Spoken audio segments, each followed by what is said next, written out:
नमस्कार दर्शकों साथियों, मैं हूं शशि शर्मा। आप देख रहे हैं दबंग खबरें। दर्शकों, आज हम उस ओसवाल पैराडाइज में मौजूद हैं, सीवार गार्डन के सामने।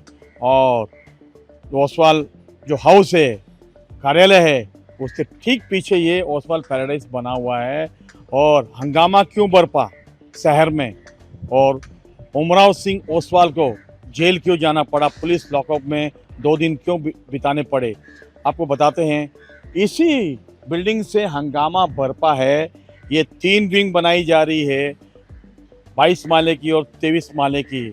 और ये जो ज़मीन है, ये 2009 में, उससे पहले जो बिल्डिंग बनाई गई थी, उस बिल्डिंग को पूर्व कमिश्नर सी मूर्ति नायक ने ध्वस्त कर दिया था। वहाँ पे रहने वाले लोगों को निकाल के इस बिल्डिंग को बाकायदा ध्वस्त किया था, क्योंकि ये यहाँ के जो कॉम्प्लेक्स है 6 बिल्डिंगों का, उन बिल्डिंगों का आरजी है और ओपन प्लेस है। लेकिन बड़ी हैरानी से कहना पड़ता है कि महानगर पालिका में बैठे अधिकारी बड़ी ही चाणक्य की भूमिका निभाते हैं। और चाणक्य की भूमिका निभाते हुए उन्होंने लोगों की आंखों में धूल झोंक कर यहाँ पे जो 6 बिल्डिंग हैं उनका हक मारकर दोबारा से 22 और 23 मंजिला इमारतों को ABC 3 विंग को परमिशन दे दी गई। और इसी को लेके झगड़ा की शुरुआत हुई। और झगड़ा जो है, इस कदर हंगामा उसका बरपा कि उमराव सिंह ओसवाल को पुलिस लॉकअप में जाना पड़ा। EOW ने मामला दर्ज किया, क्राइम ब्रांच ने उन्हें गिरफ्तार किया। हम कहना चाहते हैं दोस्तों आपको, उमराव सिंह ओसवाल बहुत ही पढ़े लिखे इंसान हैं और पैसे से CA हैं, बिल्डिंग लाइन में हैं, लेकिन बहुत ही मृदुभाषी भी हैं। जिस तरीके से उन्होंने यहाँ पे साम्राज्य बनाया, यहाँ से लेके पालघर भोईसर तक, उनका एक नाम है, ओसवाल नगरी के नाम से जाना जाता है पालघर। लेकिन यहाँ पे रहने वाले लोगों का उन्होंने हक मारने की कोशिश की और उसी को लेकर रणजीत झा ने बीड़ा उठाया। और वो बीड़ा इतना दूर तक पहुँचा कि उनको हवालात में जाना पड़ा। ये जानते हैं पूरी कहानी रणजीत झा से, उनकी जुबानी क्या कहना चाहेंगे और क्या सत्यता है इसमें। क्योंकि कल हमने जो वीडियो देखा था, उसमें एक पढ़े लिखे अभिवक्ता, विद्वान अभिवक्ता मीरा भाईंदर के, जो अपने आगे किसी को समझते नहीं हैं और काफ़ी कुछ कह रहे थे। उन्होंने एलिगेशन लगाए थे सोसाइटी के पदाधिकारियों पर, रणजीत झा पर, कि इन्होंने पैसे का आदान प्रदान किया है ओसवाल जी से। जानते हैं इनसे क्या कहना चाहेंगे। कैसा है ना, ये जो टुकड़ा आप लेआउट देख रहे हैं, ये ज़मीन 2 टुकड़ों में है। पहला जो इनका 2005 में प्लान पास हुआ, जिसमें 3, 4, 5 और 6 ये बिल्डिंगें पास हुई। बाकी का टुकड़ा इसलिए नहीं हो पाया क्योंकि उस वक्त उसका NA नहीं हुआ था। फिर 2006 में दूसरा CC पास हुआ, जिसमें ये शॉपिंग सेंटर और बिल्डिंग नंबर 7, जिसको बाद में बिल्डिंग नंबर 8 बना दिया गया। और इस तरीके से ये 2 बिल्डिंग खड़ी हुई। इस दौरान इन्होंने क्या किया, जो बिल्डिंग नंबर 6 और जो 4, 5 है, उस प्लान में बहुत सारे इन्होंने फॉर्ज डॉक्यूमेंट्स बनाए, CC बनाए। इन्होंने जो प्लान कॉपी है उनके साथ भी फॉर्ज किया। और इस तरीके से यहाँ पे कई सारे लोगों को उन्होंने बेचा ये करके। तो इसी से रिलेटेड मैटर है। और बाद में फिर इन्होंने आज जा कर के उसी का फ़ायदा उठा करके एक नई बिल्डिंग का परमिशन ले लिया है, जो 22 और 23 माले का है, जिसमें हमारे जो पूरे लेआउट का जितना भी पोटेंशियल FSI है, जो कि नए DC रूल जो UDCPR है उसके तहत, जो अभी जो नया आया उसके तहत जो हुआ है, वो उन्होंने कंज्यूम कर लिया है। यही है मतलब। आप इतनी नौबत क्या आन पड़ी कि इनको आपने गिरफ्तार करवा दिया फर्जीवाड़े में। सर कैसा है ना, इनको मैंने काफ़ी सारे मौके दिए। जब 2015 में हमें ये पता चला जो हमारी जो ऊपर की जो 3 मालाएँ हैं वो इलीगल है, हमने इनको कई बार रिक्वेस्ट किया, सर आपने हमारे लोगों के साथ धोखा किया है, आप इसको रेगुलराइज कर दो। इन्होंने बस हमको समय दिया, समय मांगते रहे। तो इस दौरान 2019 में इनके साथ सोसाइटी की एक MOU बनती है, जिसमें इन्होंने 2 साल का समय मांगा था। जो 2 साल के अंदर हम आपको OC भी ला के देंगे, आपका कन्वेंस भी हम करके देंगे। और चूँकि ये 2 टुकड़े में था, जो 3, 4, 5, 6 था, उसका इन्होंने FSI इस बिल्डिंग में नहीं इस एरिया में नहीं यूज़ किया। तो उन्होंने कहा था वो मेरा जगह है, मुझे आप बनाने का परमिशन दीजिए। तो उसमें MOU में बाकायदा ये भी मेंशन है, जो आप हमारा कोई भी FSI नहीं यूज़ करेंगे, कोई भी हमारा बेनिफिट आप नहीं यूज़ करेंगे, पर इस बिल्डिंग को प्लान को पास करने के चक्कर में उन्होंने पूरे लेआउट को सिंगल लेआउट बना करके इसका जो आरजी का बेनिफिट था या जो नए यूडीसीपीआर के तहत जो बेनिफिट मिला है, चाहे प्रीमियम के तौर पे मिला है या फिर एफएसआई के तौर पे मिला है, वो सारा इन्होंने कंज्यूम कर लिया है। आपके ऊपर बड़े गंभीर आरोप लगाए हैं उनके अधिवक्ता एडवोकेट तरुण शर्मा कि आप लोगों ने, सोसाइटी के पदाधिकारियों ने और आपने पैसों का लेन देन किया, कई बार आपको पैसे भी दिए गए, लेकिन फिर भी आपने झूठी शिकायत उनके ऊपर दर्ज कराई है। कल मैंने एडवोकेट तरुण शर्मा नाम है ना उनका, जी, उनका मैंने सुना न्यूज़ में, तो उन्होंने बाय बैक की बात की। तो मुझे एक बात समझ में नहीं आती है, जो बाय बैक में डेवलपर ने, जो बंदा यहाँ रह रहा था, उसको जब पता चला इलीगल है, तो वो किसी और को धोखा देने के बजाय उसने डेवलपर को ही बोला, सर आपने मेरे को धोखा दिया, धोखा दिया, तो आप ही ये फ्लैट खरीद लो।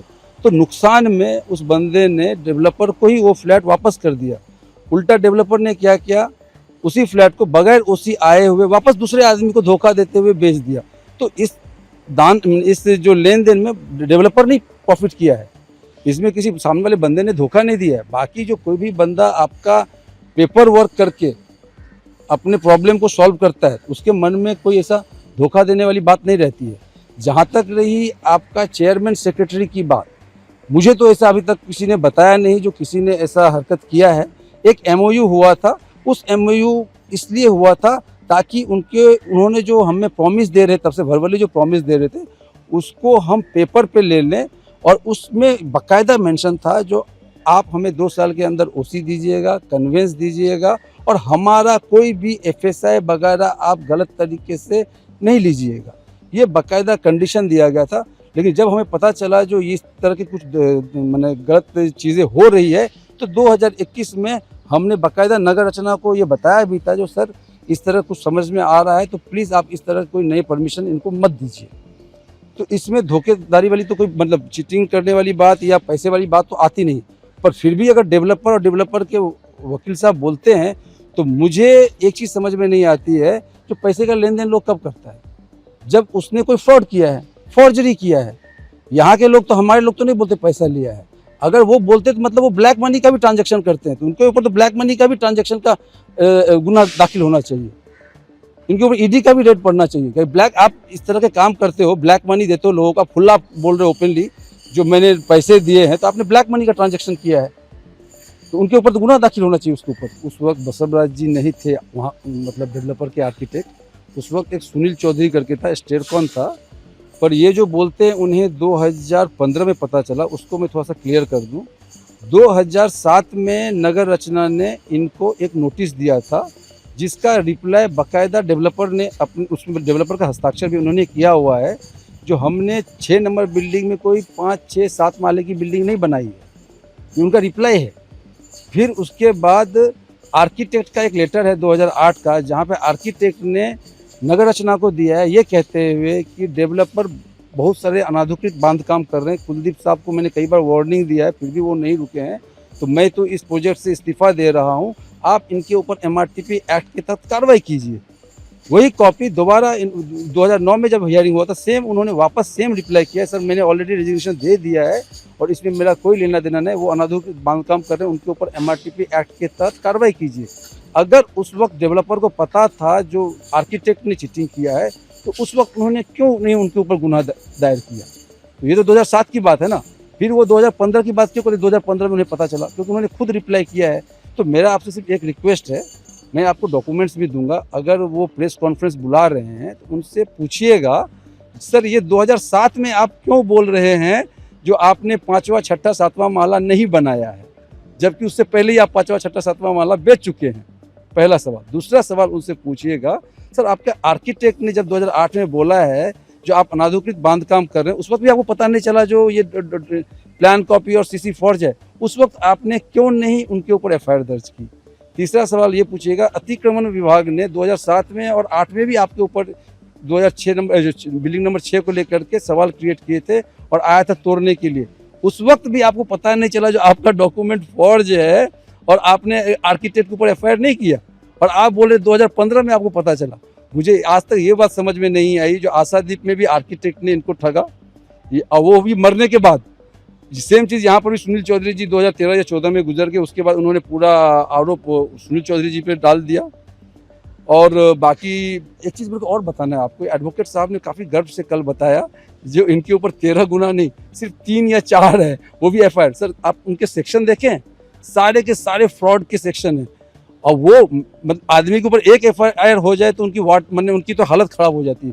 4 एफआईआर हुआ है और फिर उसको आप गर्व से बोलते सर 13 नहीं है, सिर्फ 4 ही है। तो उनकी मेंटेलिटी आप समझ सकते हैं। और बाकायदा कल कोर्ट में अगर आपके पास ऐसा वकील है जो बोलता है, जो सर उन्होंने 2005 में फॉर्ज किया, अभी नहीं किया, अभी तो 20 साल हो गए इस मैटर को, तो उससे आप खुला बोल रहे हैं जो हमारे बिल्डर जो है वो फ्रॉड है, वो फ्रॉड कर रहा है। तो अगर ऐसा आपका वकील है तो फिर आपको दुश्मनों की कोई ज़रूरत नहीं है। मैं झा जी आपसे जानना चाहता हूँ, अभी जिस तरीके से मामला गरमाया हुआ है, उनको जमानत भी मिल गई है, झिड़क करने बहुत बड़े एडवोकेट आए थे, मर्चेंट जी जिनकी वजह से उनको जमानत मिली है और जज ने भी कुछ देख के उनको जमानत दी है। तो अब आप अगला जो स्टेप होगा आपका क्या होगा और क्या करने आप जाने वाले हैं? सर देखिए, अभी जो कल का जो घटनाक्रम था उसमें क्या हुआ, उनको 4:30 बजे के आसपास उनको जेसी दिया गया। फिर 10 मिनट में उन्होंने बेल अप्लाई किया। पीपी ने बोला जो मैं रिप्लाई इतने 200 पेज पढ़ के तुरंत रिप्लाई नहीं दे सकता, मुझे 1 दिन का समय चाहिए। मेरे वकील साहब ने भी यही बोला जो मुझे नहीं दे सकता, मुझे भी 1 दिन का समय दीजिए। पर आयो साहब जो उससे पहले 5 दिन का पीसी मांग रहे थे, उन्होंने 15 मिनट में अपना रिप्लाई दे दिया। और फिर चूँकि बड़ा मैटर था तो उनको बेल मिल गया है।